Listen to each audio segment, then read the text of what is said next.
How does a good student, maybe one who actually gets straight A's, perform poorly on the SAT and ACT? Thing is, this is a pretty common situation. I know many students who get good grades in school, but get less than expected results on the SAT and ACT. And I'm sure you know a student like that. But do you know why this happens? Find out now on today's video, my second of 10 keys to SAT and ACT success.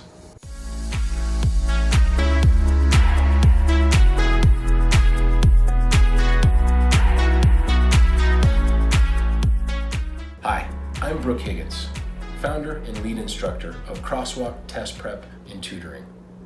Today, I'm sharing the second of my 10 keys to SAT and ACT success. The second key is context is greater than content. In other words, context is more important than content. To understand this concept, let's first understand that the SAT and ACT are not content-based tests. Is there content on these tests? Absolutely. However, remember, these tests were designed to test aptitude, to test things you don't necessarily study for. So the focus of this test is not content. The focus of this test is the context. Now, in school is drowning with content-based tests. Teachers of regular school love content-based tests. They teach you the content, test you on it, see if you pass, then based on the test results, decide to teach again or move on to the next concept. Content-based tests include vocabulary quizzes, chapter tests, memorization of formulas. In fact, memorization of anything that you just spit out and regurgitate on the test the next day. Teachers love these tests because it's a very quick way to see, do the students understand the content and can I move on to the next thing? And many students love this too because as students you get used to content-based tests and you know how to memorize and regurgitate facts and probably get good grades.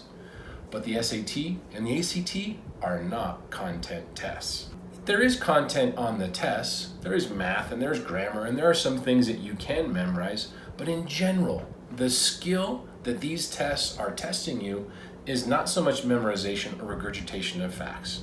This is how to sift through all of the information, how to look at a reading passage, and within all the context of the words there, pick out the one or two words that's going to unlock that answer. Or in a math word problem, sift through the paragraph of reading to pull out the numbers and the mathematical operations to create an equation. Even in English, an English passage requires you to sift through all the context and understand the flow and progression of ideas. So, how do you do better on a context-based test?